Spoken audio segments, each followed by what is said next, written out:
Hi, welcome back to the podcast. I'm Ollie Flower, and today I'm joined by the one, the only Chris Andersen. G'day Ollie, thanks for having me. Thanks for joining us. And today we're talking about ISAH 2026, the meeting which we're both involved with organising, but talking about subarachnoid hemorrhage in general and why we need ISAH 2026. So why do we need ISAH 2026, Chris? Look, I think it's quite different to a lot of the other diseases that we look after, even just within neurocritical care. Yeah. And I think that's because it's a process where we need a lot of people involved at different stages, right from that very sort of presentation in the emergency department right through to the recovery. And there's always this long tail after subarachnoid hemorrhage. So we need the interventional neurologists and neurointerventionists, we need the neurosurgeons, we need all those sort of people in the sort of front end. Then we have this kind of middle period often where there's a lot of neurocritical care and some overlap still ongoing, where there's a sort of really interesting and change in terms of these patients. Sometimes it's not always a straightforward trajectory that these patients go through. Yep. And then of course there's this big tail where we need rehab and we need a lot of sort of multidisciplinary care to care for those that have gone through and had this lived experience of a subarachnoid hemorrhage. So bringing all these people together is really important, and that's something that we're hoping to achieve at the ISAH 2026. Yes, in November, 17th to 20th of November, if you didn't know already. So, and why is Sydney such a great venue for it? Look, it's an exciting time of year to come to Sydney. It's a really there's a lot of excitement in Sydney just generally because we're moving into summer. We're doing it right at the very end of our spring period, and it's a great location in terms of where we're having the meeting. We're having it on Hyde Park. And that's walking distance from the Opera House, from the Harbour Bridge, from all those sort of great sites, from the sort of thick of it. Ferry terminal where you can sort of, go on these cheap ferries all around Sydney Harbour, short bus off to our beaches as well. The days are quite long in comparison to our Northern Hemisphere, which is going into that period of hibernation. So it's a really nice time to come down to Sydney. We've got great food, we've got great nightlife, we've got great other options to really attract you down to Australia for this meeting. You can go surfing with Chris, he'll be your personal coach. I will, yes, that's right. Or come and play ice hockey with me. Slightly more esoteric habit in Sydney.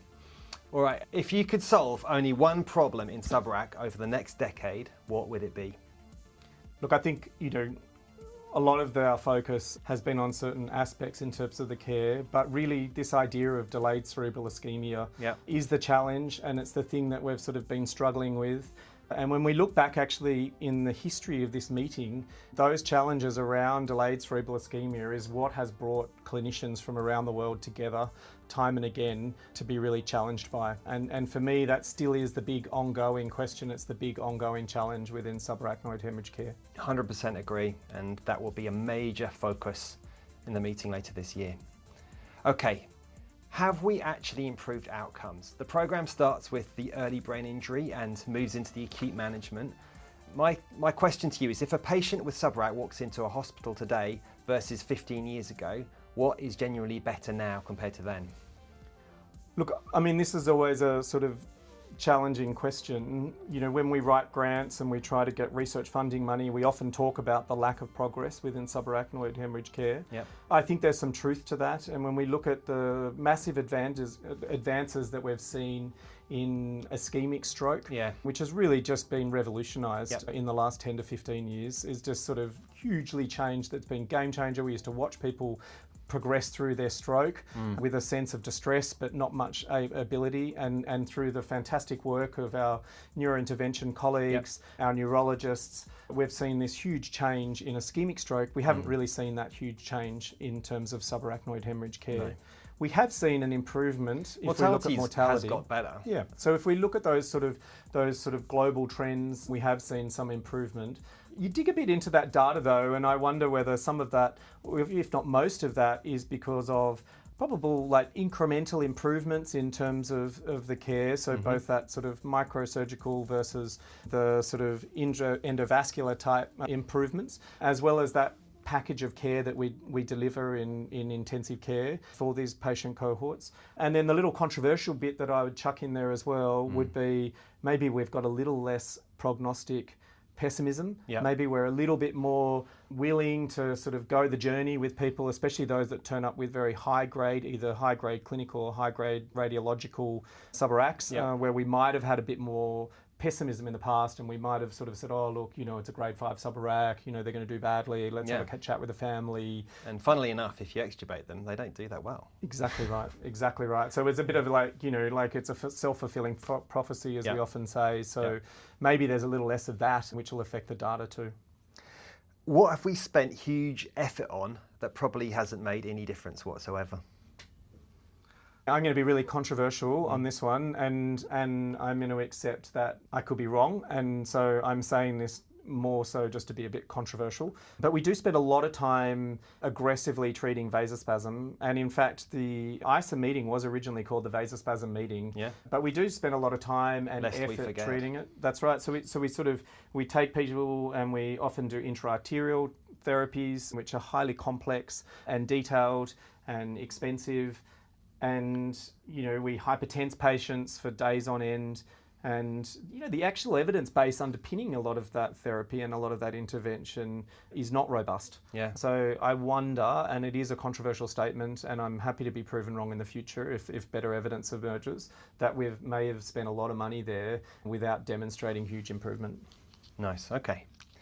Well, let's move on to it. Let's move on to the great DCI problem, which is right at the center of this conference.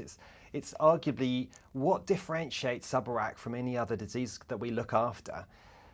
Why have we had decades of failed DCI therapies? Well, we'll have a couple of specific talks on that topic. Nice. Who I suspect will be better versed than myself, and so I am looking forward to hearing those talks. If you were asking me, to sort of shoot the breeze and to give you a response in terms of that, I'm pinning you down. I would argue that there's a possibility that there's multiple mechanistic processes that are going on that lead to DCI. And so therefore, some of the treatments and some of the therapies that we've tried, may have benefit in some cohorts, but may not have benefit in other types. So, in critical care, this is this big idea where we're trying to move away from syndromal management more towards phenotypes and then ultimately to something called treatable traits. If we understand the underpinning mechanistic processes behind why this individual patient in front of me has developed delayed cerebral ischemia, then I would have a much better ability to treat that, and I would have better drugs in my armamentarium which could be very much focused on managing that patient specifically. And if we can sort of get to that big leap, and I'm not pretending that that's not a sort of a huge challenge, then that would be something that would be super exciting in terms of the Holy Grail. Management. Yeah, I suspect so. But the Holy Grail, where there's lots of different chalices, right? So it's not a question of we just have to find the single Holy Grail. We need to find all the different collection of spots. cups. Many cups, please. Okay. Many cups. You've heard me with my stretched analogy of DCI being like the ARDS of subarach.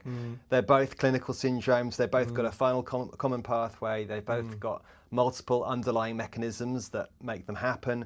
They've both got heterogeneous patient populations. They're both difficult to define precisely. They've both had single therapies that have repeatedly disappointed. And there's more understanding lacking than effective treatments, essentially. How stretched is that analogy? Is it tortured? A bit tortured, but probably on the right track. Probably on the right track. The patient population in subarach is a little bit more constrained than in ARDS or sepsis in particular, which is one of those other big syndromal things that we try Lump to sort together. of chuck them all together. Yeah. But I still think that there is a high degree of heterogeneity within that cohort, within our patients that develop DCI after subarachnoid hemorrhage. So I think that that it's absolutely fair, and I think that understanding the different phenotypes is really important, and there's some important work that's gone towards that. Yeah. And some of those people that have led that work will be at this meeting and discussing it. 100%. I'm excited to see how that progresses, and I think that's sort of one of those next big phases in terms of managing subarachnoid care. Yeah. All right. Precision medicine or expensive wishful thinking? Everyone talks about personalised medicine nowadays, but what does this actually mean in subarachnoid hemorrhage? Yeah, I mean, it's a completely overused term, this idea of precision medicine or personalised medicine. But you've got to say it, and otherwise yeah, you sort of do. But the danger is it's become almost like it gets less meaningful. It gets less meaningful, and it's become a bit like a weasel word. It sort of loses meaning almost after a while because it's overused and it's used without thought. Yeah. But of course, when you dig down to it and think about it, clearly it's what we should be doing. And it's something we do every day on our ward rounds when we have a patient presented in front of us. We look at all the bits of information that we have and we try to craft their therapy that is most appropriate towards them. So what does that mean in terms of changing what we do now and moving forward? It means we need more information and we need more sort of data inputs, basically, so we can better craft the treatment that we're giving them. And if you want to call that precision medicine or personalised medicine, sure, go ahead. But it's just good medicine, at its fundamental point. That's actually it's more informed medicine, essentially. Precisely, right? and it's not something that's just fallen out of the sky like an anvil. This idea of precision medicine or personalised medicine. It's what we've been doing. We've always tried to do it. It's just we've had less information to work with. Exactly. And as we got more, as we get and accrue more information, our care becomes more directed and more appropriate and better. Like when we bring that story back to subarachnoid care, what are we thinking about? We're thinking about, well, what are the bits of information that we're missing at the moment to be able to better treat people? We have one speaker coming actually from Canada who's actually a professor of pharmacy, and they've done a lot of work looking at different sort of clearance of drugs in patients with subarach, and that's just one of those sort of really little sort of things that we don't often think about, but maybe we're dosing a lot of the medications that we give people in subarach inappropriately. We do know that in critically ill patients, they often have augmented clearance of drugs. So maybe we're underdosing people often because they're basically in this hyperdynamic state, and they clear their drugs more quickly. So if we understood that better and we sort of brought that into our practice, well, that may mean that we're giving some patients with large cardiac outputs, those patients we see where they get that big catecholamine rush at the start of their subarach, we might be underdosing them with a whole range of different medications. That's an example of personalised care or precision medicine, which is a early and a pretty quick and easy gain potentially. So that sort of stuff, I think, when we talk about precision medicine, is something that we need to explore more, and hopefully can do so in the meeting as well. 100%. So the AI elephant in the room, what could AI realistically do in the next 5 years in subarach care, do you reckon? We've got Emanuela Keller coming to talk to us on this. She's been in this space for the last 10 years at least, and that's going to be fascinating. But what's your take on this? I mean, I probably almost go back to our last little sort of comment, which was really about that idea of having more information inputs and crafting our care a little bit more like carefully to the patient that's in front of us. And I suspect things like AI will be useful because, as great as we think we are as clinicians, as sort of, the masters of the information in front of us, trends and little pieces of information often get away from us or are out there in the milieu and we don't really appreciate them as much. And AI, which I always prefer to think of instead of being artificial intelligence as sort of augmenting intelligence, can be something very useful in terms of doing that. So it can help us augment our care. And that's a much nicer way of thinking about AI as opposed to, some sort of dark, the Terminator type HAL or some sort of like less than benign, I'm sorry, Dave. Decision. Exactly, like terrifying sort of stuff. And I mean, that's happening as well, but that's a separate problem. We'll talk about, anyway, we won't go that spot. I reckon, I completely agree with you, but I also think it's the boring jobs that are the lowest hanging fruit. So stuff like radiology summaries, research data extraction, trial screening, clinic letters, database management, stuff that we waste a lot of time on. We spend a lot of time at the moment that could be spent doing other things that AI could definitely step in with. I see it as decision support rather than replacement. So you can make rubbish clinicians better and good clinicians even better, having the access to it. I think that's low-hanging fruit as well. Clinical trial design, something you're integrally involved with, but I think that there are definite advantages for helping with that, using AI supporting that, and it's such a big part, such a necessity right now.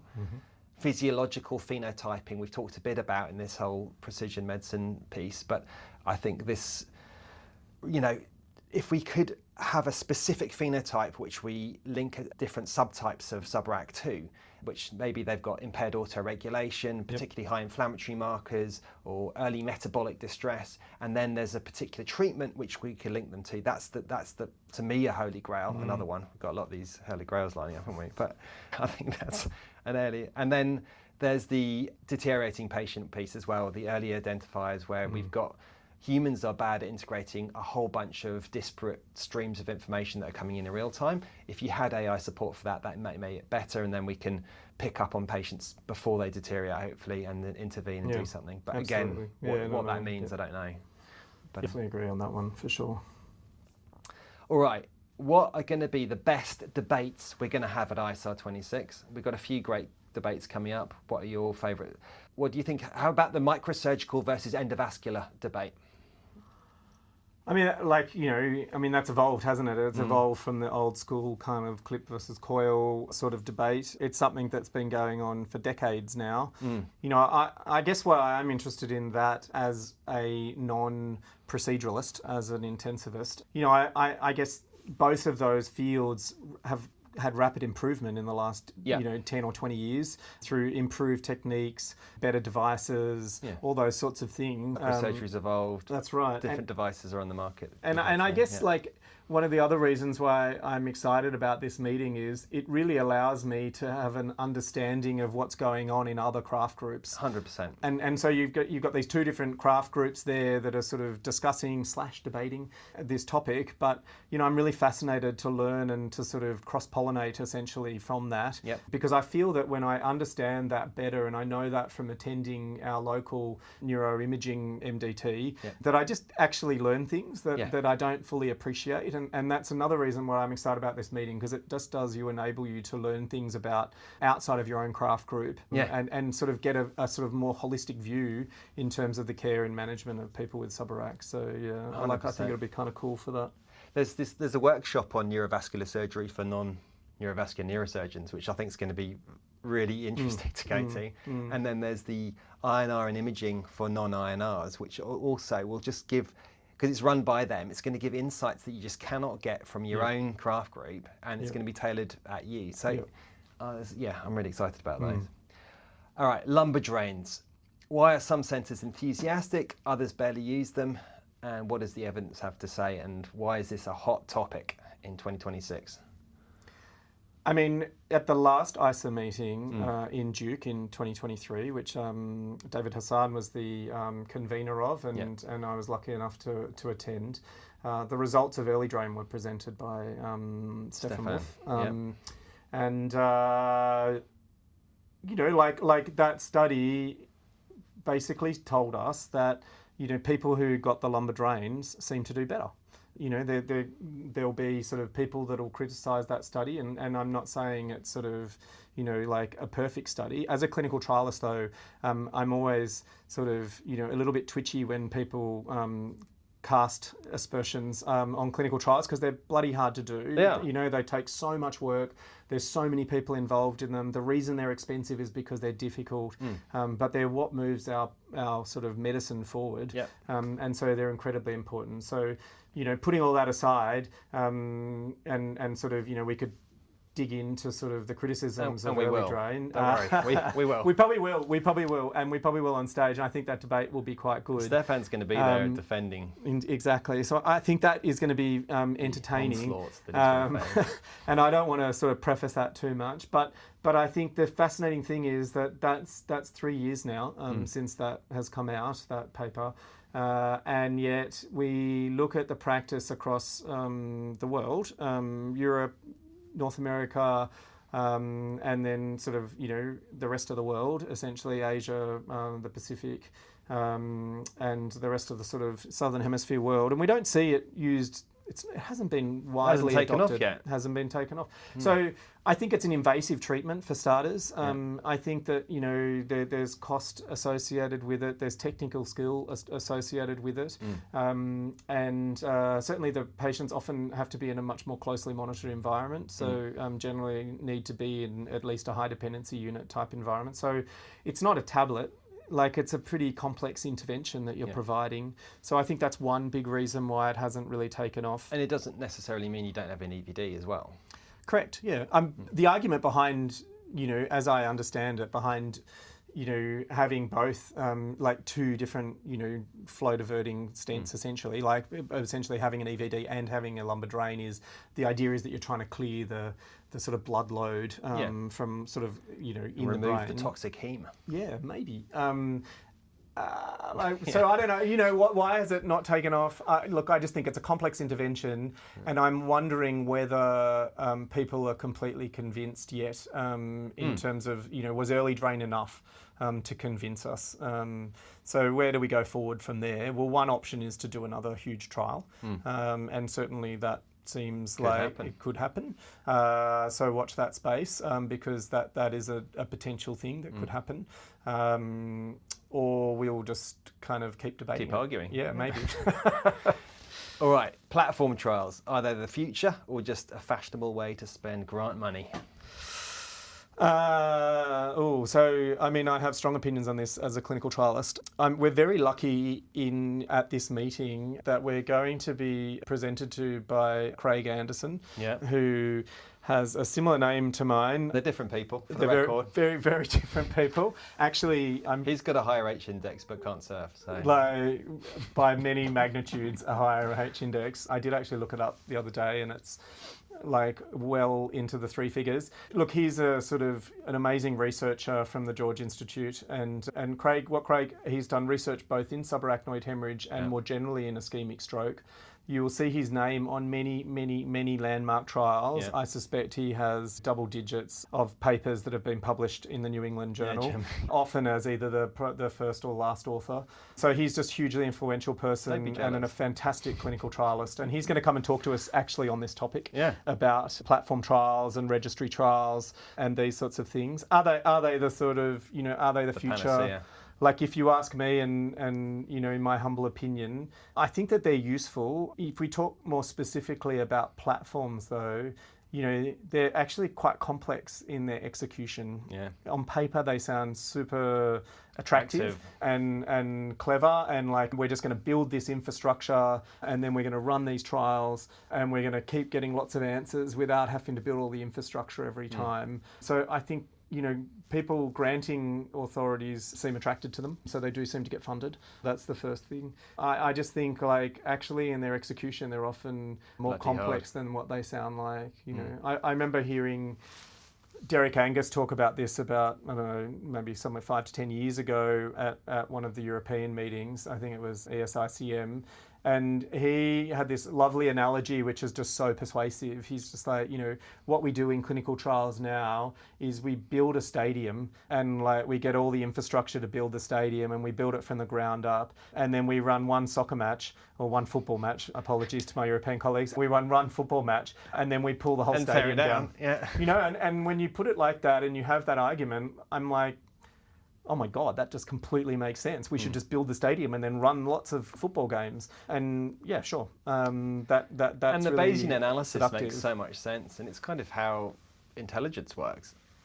Yeah, I mean, you can do a platform trial, and the type of statistics that you run, it doesn't matter. Like, you can do a frequentist approach with it. You don't have to use Bayesian. I know that, like, they sort of seem like they go hand in glove because, you know, they're both sort of emerged within the literature around the same time, but you could just do a simple frequentist analysis within a platform trial. Like, you don't have to have priors and things like that and all those sorts of things. I guess they'd be easier to do in a platform context, but you do whatever way you want, sort of thing. I don't know if they're the complete panacea, but, you know, we do have to change things, don't we? You know, because we're not getting the results we need at the moment with what we're currently doing. One RCT every 10 years isn't cutting the mustard. It's not. No. It's not. So we need to think about that. Actually, Shane English is also going to present on Friday morning, really about trials. The man, the legend. Yes, my great collaborator. But yeah, he's going to present.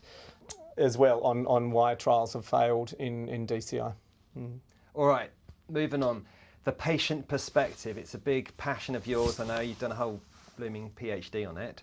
This program has a really strong lived experience component. Yep. What do clinicians get wrong about recovery from subarachnoid hemorrhage? I mean, I think the obvious and the simplest answer is we don't ask those that have lived experience.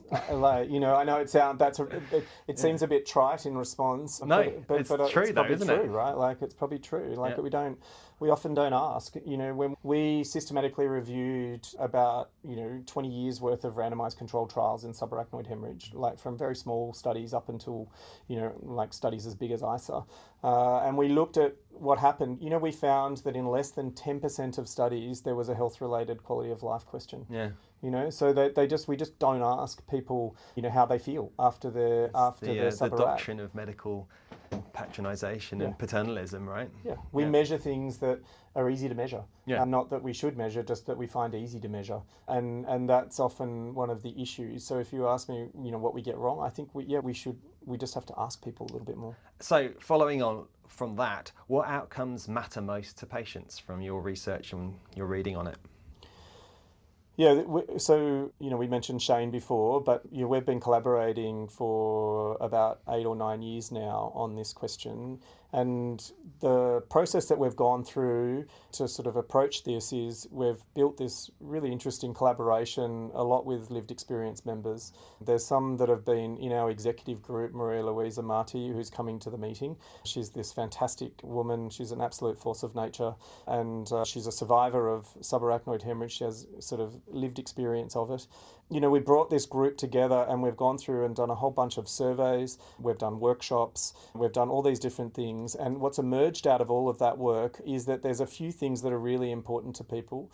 And those things are function, so just sort of general function, and that's mostly in terms of independent activities of daily living. We've found that cognitive and executive function are very important to people and yet very rarely measured after our clinical trials. Yep. Other simpler things like survival are very important, of course, and that should come as no surprise to most.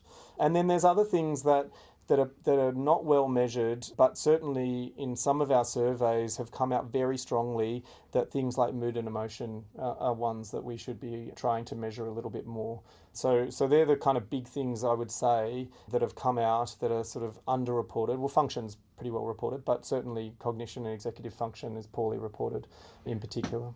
So what would you reckon patients would put into the primary endpoint of the next major subarach trial?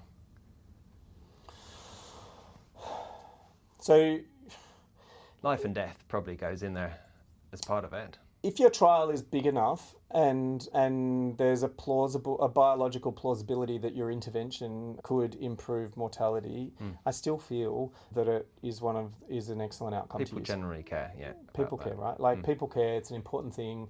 Health-related quality of life is something that came out in our surveys consistently as very important to people. How you measure that is more challenging. Yeah. And do you need a specific measure of health-related quality of life for survivors of subarach? I think probably yes is the answer. And I know that some of the people who have developed some of these scales, like the team in Southampton, Ian Galea and Deirdre Bolters and others, they've developed the SAH scale. Yeah. There's some other SAH, SOS, which is another sort of specific scale that has been developed. These are things that are exciting and interesting, and these could be sort of, if you went out and asked people what we should measure, maybe that would be the best measure of that. And presumably these outcomes are both incredibly personal and also dynamic. Like I can imagine someone maybe they've lost their sense of smell, for example, and maybe they are really into cooking as a primary passion of theirs, or wine tasting or something so that's been a massive loss for them. And for them, that's enormous. But maybe if you ask them again in 5 years, they've got a new hobby, their loss of sense of smell is not as big a deal, and the way they weight that would be different. Is that true? Or? I think that is true, and I think that it's one of the challenges of things like a health-related quality of life as a research outcome, as a measurement instrument, because they are variable, and I don't think the characteristics which make a very good outcome measure, and I'm going to bore all the listeners now by talking about them. They're things like responsiveness, reliability, and validity. They're the kind of pillars of an outcome measure that we think are really important. And, you know, we're not there yet, I think, in terms of having the perfect measurement instruments. So I feel like you're having area of challenge. flashbacks to your PhD viva now. So I'll leave you alone on this. All right, future technologies.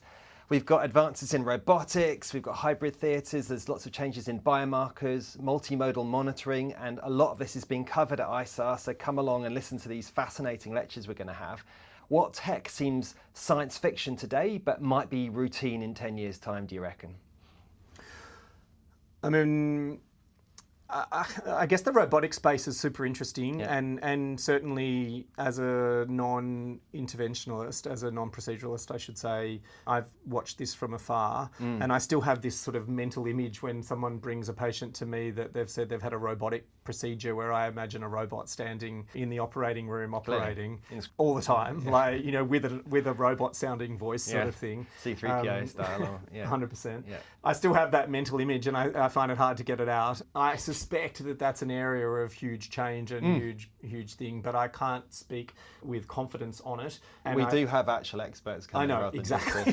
Just for the listeners, right? We've got some experts. So that's an area which I think is exciting, and a reason why I'm looking forward to hearing from those people who actually know stuff, unlike myself. If you ask me from my biased perspective, look, I think it's going to be there's a real explosion in terms of our understanding of mechanistic approaches. Yeah. The kind of... This is the DCI we're talking about. In terms of DCI, if we want to go to there. But yes, because we've identified that as the big challenge. Yeah. So if we talk about the big benefit in the next 10 years, then it probably goes towards better understanding and diagnosing DCI. And I think that the molecular approaches that we've got, you know, I recently did some work and we did like this single cell RNA type work, which like still absolutely blows my mind, where we essentially like tag a whole bunch of cells and we sort of look at which RNA is being transcribed within each individual cell. And then we sort of work out which cells are producing which things at one time. The rapid advance that you can make in terms of understanding mechanistic processes with that kind of technology, which is really rapidly evolving. This is when you're barcoding the different ribosomes. Exactly right, exactly. You know, you put a like oligonucleotide on the end of each of the sort of the RNA transcripts and stuff. That's pretty like, cool. It's insane, right? Like, it's absolutely insane. And the data processing to do that is enormous. But because, you know, we're building these enormous data centers, they're everywhere. Maybe they're the answer. No, but it's very hard to process all that data. But because we're such a rapidly evolving thing, you ask me what's going to explode in the next 10 years, that's where I probably put my money. I like that. Yeah, I think if we could work out a way of picking up one of the causative mechanisms, for example, cortical spreading depolarization, if we had a good way of monitoring it, ideally non-invasively, and we had a treatment for it. For example, say we knew that ketamine helped in CSD and we found a sub-phenotype of patients who had that and we could treat them with it, that would be enormous. You know, if we could... Yeah, that's the game changer we're waiting for, isn't it? Do you know, like for things like CSD, for other sort of, you know, putative mechanisms of DCI, like if we had that, you know, that would be the game changer that we're waiting for. Okay, moving on. Building a global alliance. Why do we need a global alliance in aneurysm care, and why is ISAH set up for doing this? Yeah, look, this is something, you know, an idea that we've been tossing around between us and between others. I would firstly say I don't think we need a new society or anything specific to that. I think there's some fantastic societies around the world. In fact, which we work with all the time. Which we work with and which this meeting is really well supported by. Correct. You know, like groups like the Neurocritical Care Society in North America, a lot of the European societies. You know, there's all these excellent societies that are doing work already, and we wouldn't be interested in supplanting WFNS and the Interventional Radiological Society. All those sort of craft group type societies as well. You know, as we said right at the start of this podcast, Subarach is different in that it's quite a unique disease process. It is so dependent on this multidisciplinary group that look after patients with subarachnoid. It's a really important disease, I think personally as well, because unlike some other disease processes, it strikes people down usually in their most productive years of their lives. In their prime. In their absolute prime. We know there's a bias, that sort of probably about 60% of women, 40% men. I think. Yeah, that's right. Sort of in your 40s and 50s, right? Like that's that kind of, it's often the sandwich of life. You've got often have dependence on both sides. Precisely, yeah. Like you're often caring for aging parents, and you may have your own dependents to care for as well. And these are the people that get struck down in this prime of their lives. So it's really important that we provide these people with the best possible care and try to get them as well as possible. And so having an alliance means that we can get all the right people in the room together to drive improvements in that care and to sort of facilitate further meetings like the next ISAH meeting, but also draw attention to and sort of promote the kind of research that will improve our care over the sort of the care of people with subarach in the next 10 to 20 years. Yeah, 100%. And I see it as a way of continuing this conversation before the conferences and after the conferences, and just it's not something that is just a conference only event. It's something that's an always event, and it fosters the collaborations and makes them stronger and allows people to communicate and network and really get the most out of these opportunities where you meet different craft groups that are so integrally involved in this condition. Yeah, I mean, we sort of touched on briefly that idea of the importance of lived experience people, and I would say that the sort of aspect of my research career, which is still, very much in its kind of, early stages, the most surprising aspect I've found in terms of working with lived experience members is how it's really challenged the way that I think of designing and executing research, and not just in subarach, in other spaces as well. And often, the lived experience member on the management committee of a trial, their insights that they provide are so useful and really they're often really challenging, and they often change the way that you think and execute the study. So having them as part of that alliance is so critical, because it really having their perspectives involved and heard at that really high level, which maybe you don't often see in the societies, which are really about a craft group specifically, is another reason why this alliance is super important. Yeah. All right, the lightning round. Most exciting speaker at ISAH 2026.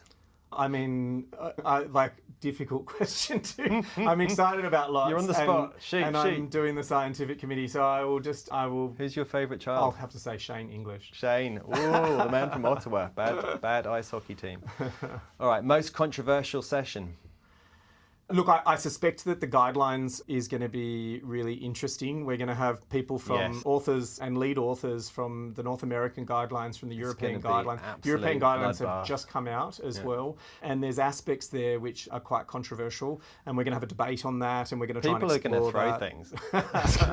It's going to be screaming, there's going to be blood, we're going to need refs. It's going to be awesome. We're going to have a battle royale on the guidelines.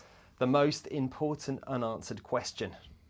I mean, we've already talked about it a million times. I still think it's DCI for me personally. All day. I know you're going to get sick of me saying it. No, everyone says it. It's the elephant in the room. Okay, the most overrated treatment, in your opinion. No one's going to sue you or get angry. Okay, I'm going to say I'm concerned about intraarterial treatment of vasospasm. Ooh, the verapamil. Maybe the squirts, verapamil they last for an hour or and the go away. papaverin or whatever you're using. I don't know. And I'm happy to be challenged on it, and I'm happy if good evidence emerges that I will happily adopt. However, he's at the moment... hedging all day again. Well, I always worry that the person has had the treatment and then they do a DSA, it looks better, right? And then the patient comes back to the intensive care unit. Who's to say 30 minutes, 45 minutes, an hour later? Well, I figure when the blood pressure normalises, which is about an hour and a half later, then the effect on the brain's probably stopped as well at that point. Probably right. But anyway, probably right, and it's not without harm. So anyway, look, I'm going to get shot down for that. So I apologise to all my neurointervention colleagues. Not me on that. One thing every ICU trainee should know about subarach. I think one of the things that I've learned, which I probably didn't appreciate as a trainee, is don't have prognostic pessimism. And I think that's the big thing that I've learnt over time. Like grade 5s, when delay you talk about WFNS for a week. At least a week or 2 weeks even. Or a few months. You just have to be, I've seen enough bad subarachs do well that, I've got increasing uncertainty in my practice around it. Especially if they've got hydrocephalus. but even if they don't, yeah. You just got to be a bit, and look, and we have this thing called, it's almost like, prognostic determinism or something like that. Like, we decide that it's got a bad prognosis, and so we basically change the focus of our care to one more about focusing on comfort and dignity, and we extubate them, and surprisingly they don't do well. So, maybe we just shouldn't have that pessimism and be a bit more agnostic. Yeah, right. All right, one thing every neurosurgeon should know. I would say that they know a lot, and I would hate to kind of belittle them. But from a critical care perspective, sometimes we find it very hard achieving supranormal therapeutic, physiological targets. And the one I'm thinking about, of course, is blood pressure parameters. And the dark side of hypertensing. It's not without harm, and we've certainly seen, plenty of patients suffer the consequence of high-dose vasopressors, arrhythmias, bad heart, death. Bad kind of peripheral perfusion, the sort of issues with that for patients, I don't think is always appreciated. So that's the bit I would sort of say to a neurosurgeon. Okay, one thing every nurse should know about subarachnoid hemorrhage. I mean, we often talk about understanding subtle changes in neurology. Yeah. I mean, ideally, nurses are the ones that spend most time with the patients, and they're probably the best at picking that up. And so really harnessing that bedside focus and attention in terms of identifying DCI. What I do with that information is obviously a challenge, but really for the new nurse that hasn't managed many subarachs, I would really talk about, the subtle changes that we might see as someone is suffering a delayed neurological injury. Whether that's a subtle personality change or dyscalculia or something more subtle, it is really interesting, that, isn't it? And very specific to DCI, to subarach. All right, most likely breakthrough before ISAH 2030 in subarach care. I think it's hard, like in terms of getting big trials up and running and off the ground and things like that. So there's some trials that are running at the moment, and we may get some results from that. I think personally, and it goes back to what I talked about before, it's really about, I think we're getting closer and closer to understanding the different types of mechanisms that lead to DCI. And that's the bit that fascinates me, and that's the bit I'm most hopeful for, that we have a breakthrough to present at the next ISAH meeting. Nice. All right, a prediction that will either make you look brilliant or stupid in 5 years' time. So just continuing on a theme, I would say I suspect that there is a degree of immunological process associated with delayed cerebral ischemia, and I would think that it may be in terms of the adaptive immune system, and that's one of the reasons why we don't see it immediately, and we have to take a couple of days to see it. And that is an area of interest for myself clinically and from a research perspective. It might not fall out, so I might look like an idiot. But I think it's a rich area of investigation which is worth going towards. I think it's really exciting. All right, that's it. Thank you very much. Make sure you go to our website. It's subarachnoid.org, and we've got registrations open now. It's early bird, which is coming up. It's going to not last much longer, so get there and get your tickets as soon as you can. The program is up on the website. Have a look at it. It might change a little bit, but we've got some big names there and a really good idea of what it looks like, so go and check that out as well. And look at the workshops, because there's something for everyone in those workshops as well on the day before. And we can't wait to see you with us in Sydney. And as promised, Chris will take you surfing. All of you. All of you. All of you. Maybe at Bondi. That'll be the safest. Right. Thanks, guys. Bye.